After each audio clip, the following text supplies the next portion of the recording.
Good afternoon, Scott Baker. Mikey, how are you? Time for Lead Better for this Sunday afternoon, 12th of October, and glad to be with all of you joining us, whether watching or listening on podcast feeds and whatnot. Talking about today's field note. It's field note 1585, and the title is The Uncommon Initiative of High Talent. And it's describing the attribute of the high talent, right? It's not necessarily what we're expecting of them.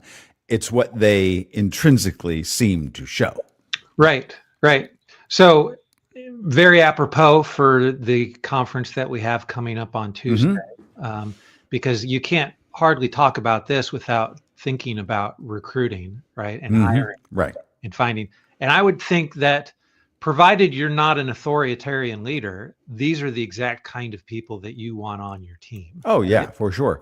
And some people get them, and then when they act this way that we'll describe, some leaders are a little unsettled by that, which can be a problem. And by the way, just to define what you were talking about, we do have once a year, we have an Admired Leadership Community Conference. Traditionally, it's always been digital, and it'll be digital this year. Doesn't mean we might not in the future start doing some of these things in person. We'd love to meet and hang out with all of you. But this one, the theme this year is about searching for extraordinary talent, because we're all at some level part of putting together teams of people to do great things in the world. So how do you find those people? How would you find the kind of person who has high talent and they really show that by this uncommon level of initiative? Right. So, and I love the way that the field note broke it down, because it basically broke down initiative into skills, right? Yeah. And that is really, really helpful. And in fact, the one good thing here is the field note actually starts with the bar pretty high already, which is we would all sort of intuitively know, well, what are we talking about here? People that solve problems. It's like, they do take initiative. But how would you define uncommon initiative? And that's where the real distinction comes in here. Right. And we've talked about A players being the kind who they're given the goal and then they know the strategy and the tactics. B players, they probably need the strategy defined a little bit for them. And C players, they probably need the tactics defined for them. Yeah, right. Go. But to go beyond what an A player is, right, is someone who can intuit, well, these are the last 5 goals that have been put in front of us. So my guess is I know what goal 6 and 7 is going to be. And so based on that, I'm going to run with something here. And so for some leaders who are used to working with A and B players and constantly trying to bring B players up to A players, if they've got an A player who's like reading their mind and actually taking action on it, you're right. It's unsettling. It could be really unsettling for them. Oh, yeah. One thing, I would like to make this point, because there are probably 1 or 2 people listening or watching who will occasionally say to themselves, I've heard Scott use that illustration before. I've heard Mikey walk through that framework before. And I want you to know that I need Mikey to use that illustration of the A player, B player, C player over and over again. One of the values, at least to me, and the things that have been most important to me that I've read or listened to, over decades, has been the repetition of something with a little nuance or an application to where it starts to become the way that I describe those things. Right. And so when we go back, and so that illustration of the kind of who needs strategy, who needs tactics, that not only applies to this field note itself, which it does, but it's the kind of thing that we want to stick with you, and I want it to stick with me. So I realize that there are some things that I kind of go back to and that you do. And I actually think that is the value of so many powerful, what's happened in the concept of even podcasting. Because we rarely go back. We used to go back and re-listen to old cassette tapes all the time back in the day. I don't think we re-watch TED Talks or re-listen to most podcasts. But when you can track with people who are interested in the same kind of things that you are and hear, oh yeah, there's that thing. Here's that phrase. Pretty soon it starts to become your phrase, and that's one of them. So, end of side point. Yeah, just to further on that side point a little more, the one thing that I do listen to over and over again is our behaviors from out of our playbook. So they're videos, but they're all, it can also be listened to by way of audio. Those are the things that kind of operate in a way as a daily devotional in my head. Right. Yeah. And they become Right. And what happens, and it's kind of the whole point of admired leadership in general, which is you want it to become part of your background operating system, that Yeah. it just becomes the arena in which you're able to be the agent. Right. Right. Exactly. So, can we talk about the 4 parts of initiative? Yep. Yep. Okay. So it's lined out here: 1 part curiosity and openness. So it should be 2 things, I suppose. But the fact that, Yeah. By the go way, ahead. pause this here because there's one little point before that field note breaks this down that I think sets the umbrella. Yeah. Which is that when you say people have uncommon initiative, the field note says there's kind of 2 areas where that comes into focus, where you start to see it. It's people that ignore traditional hierarchy, right?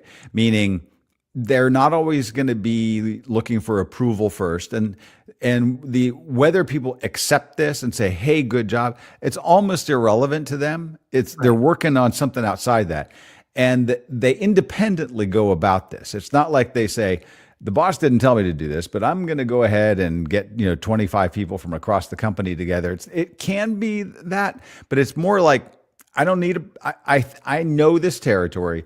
I'm just going to go take action. I'm going to go build this thing. I'm going to get it ready to ship. Right. Okay. So this notion of like ignoring traditional hierarchy is a thing that in my family, especially with my wife, I get in trouble for, right? Okay. Yeah. Because she just views it as me being a rule breaker. Right. Yeah. I understand. And Yeah. oftentimes it's like, I mean, like the case the other day where you were like, but they were offering on the online gambling on the NFL that you would get the extra $500 if you actually won on who was going to have the more, touchdowns in the third quarter. I don't know I why thought your case was very reasonable, don't know why right? you're But the trying to fact that you spent the kids' college money on that, it could have been without approval. Yeah.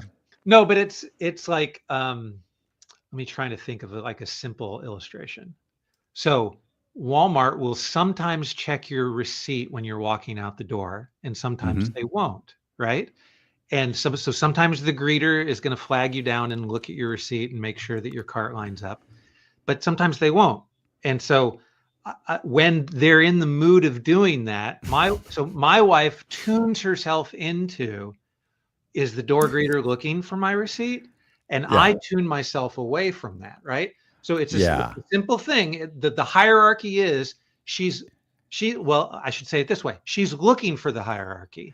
Right. She wants to make sure she's done everything right. She's not in trouble. You intrinsically are trying to evade the man. Yes. That's a fine way to say it, right? But I don't know that it applies necessarily here. It might be. It might mean that I would have natural tendencies to be this kind of person who ignores traditional hierarchies inside of organizations, right? Or you have a guilty conscience all the time. I'm not sure which it is. Could be. Yeah. Right. So, but then ignoring traditional hierarchy allows you the freedom of the way that you think to, set up these new independently created systems in a way that, like, in some hierarchies, they're like, who built this over here? There's an entire interstate system that has been constructed overnight while we weren't paying attention, right? And I suppose that's where I'm like, I don't want it. The only time I take kind of initiative in that way is when it feels like it's not really encroaching anybody else's area. I'm not saying I don't communicate with people, right? But it's funny how like I just want to get out to my car without having to be go through the bag, right? Yeah, right? Yeah. All right. So with all that set up, go ahead and walk us through these sort of 4 qualities, characteristics that are true of the critical ingredients of the kind of person that is successful. And so the way we talk about this is maybe because you want to build initiative, right? If I want to be how do you build the fact that you are someone who has initiative? And so this is the first time I've really seen it broken down into sub-skills, right? So you need curiosity, openness, right? So that's part of your big 5 scale that you reference all the time in terms of like bringing back frameworks that we talk about over and over again. Openness is a big one for you. So how you develop openness is something that isn't really spelled out here, but those people who have uncommon curiosity or uncommon openness are those people who have uncommon initiative. Courage and boldness. Right? So maybe my work at Walmart is the thing that is actually developing my courage and boldness to actually break a rule that doesn't matter every now and then. Just to kind of face the idea that I'm not thumbing my nose at the man because it's a Walmart greeter, right? I'm just going to be like, and I'm going to plan, like if they're like, can I see your receipt? I'm usually going to just hand them the receipt and keep walking. Oh yeah, you can have it. I don't need it, right? My wife, it drives my wife crazy if I do something like that. Proactive purpose, one part proactive purpose and one part creative ideation. Right. And purpose is it's not that one of these four is more important than the other, but purpose is a big one because it's like, well, why are you doing this? It's like you must really believe that this is good for the organization. You're excited about it. Because I focused in on the proactivity part of that. Yeah. Oh, I was leaning on purpose. Yeah. We have different emphasis. Like you were seeing somebody as just a Walmart greeter, whereas I see people as human beings of equal worth, regardless of the role that they're carrying out in society. Okay. You sound just like my wife right now. Okay.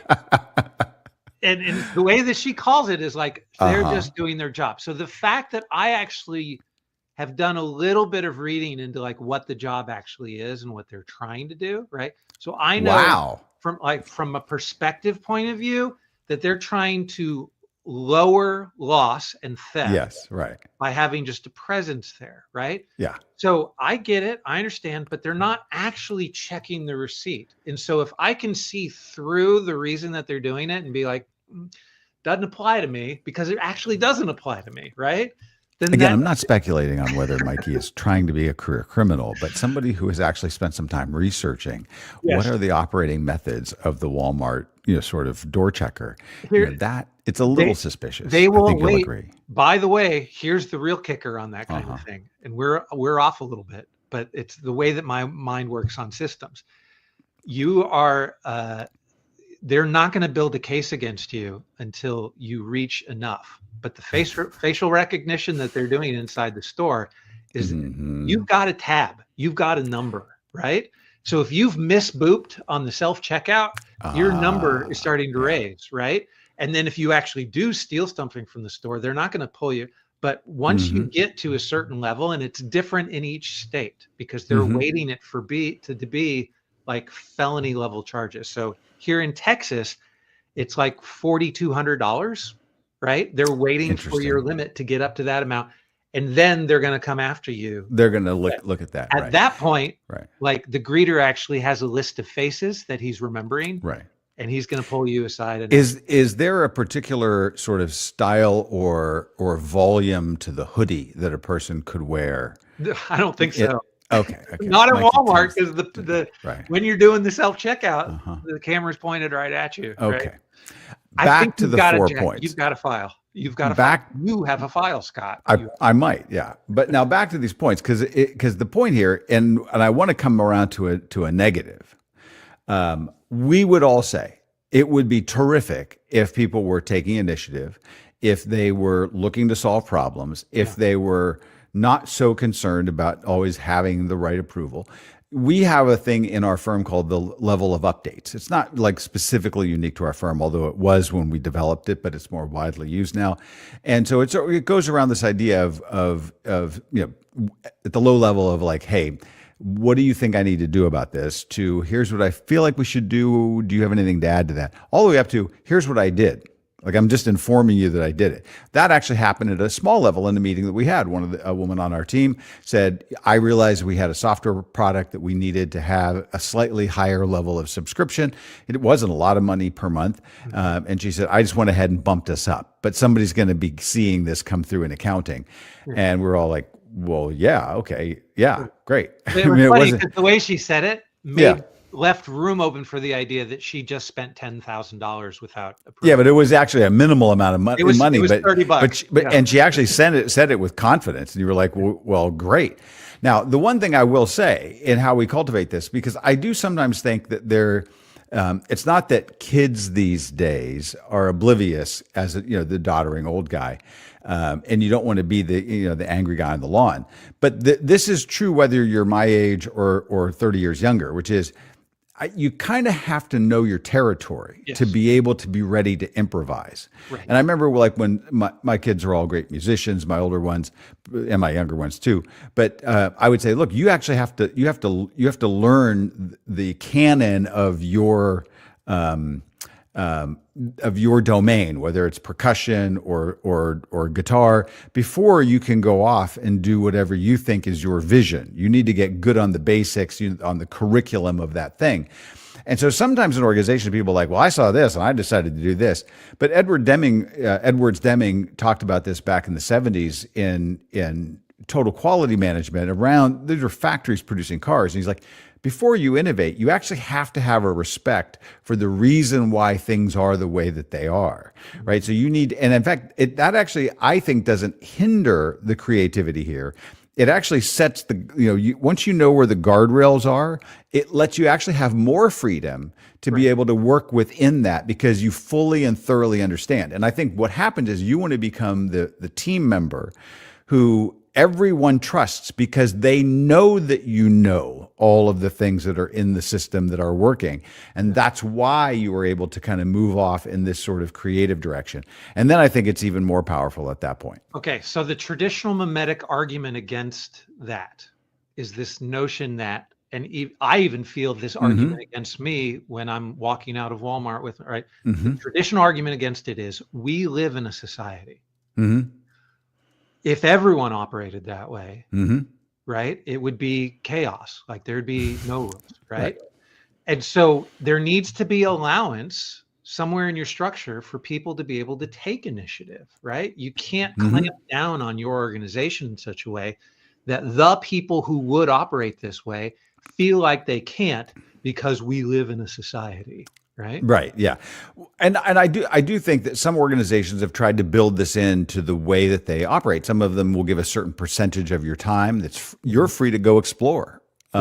You can kind of work, and they expect you to work, but it's a non-directed period of time where you can say, I'm going to take 10% of my time, each week and work on projects that I just think are valuable. And I'll get back to you when I figure that out. Now, there will be people that abuse that, but you will also, depending on the kind of organization that you're in, if you have 1,000 people do that, and even if 950 of them abuse that privilege, 50 of them might discover the thing that is wildly powerful. Right. So you made a joke about me doing that with the gambling, right? Yeah. But it does make me, like, the reading and research that I've read about gambling and the way the industry works, somebody actually does need to take the gambling industry down for that kind of reason. Are we all concerned that Mikey is researching all the vices? Like he's got a comprehensive knowledge of how to evade the restrictions on most vices. You know that most people operate in an 80-20 kind of situation, so that you think that 80% of your revenue is coming from 20% of your customers, right? We've heard that, yeah. Okay, guess what the gambling, I bet it's worse, most sports gambling is like a 98-2, not 80-20. So there's 2% are 2% spending the of money. your customers are providing 98% of your revenue. Of the revenue. And so those that people are is in like trouble. insidious. That is like they are targeting a certain kind of person who cannot control themselves. Well, yeah, or I think if you looked at that statistic more closely, most of that number total in the United States is Michael Jordan, and he has the money. he can do that. Yeah. He likes to gamble. I guess so. All right. But anyway, yeah, but that's why I'm reaching these things. It's my sense of social justice. It's not because I'm. And by the way, I've actually walked through, I was once in in the Bahamas at the Atlantis, and I don't gamble. I was walking through the casino, and Michael Jordan and Charles Barkley were playing poker together. Oh, that would have been all the reason to take up gambling real quick. Right? Should have. Yeah, should have. Yeah. For them to take $500 off you would be right. It would have been a privilege. Yeah. All right. We'll Thanks, talk tomorrow. Mikey. Thank you. Bye.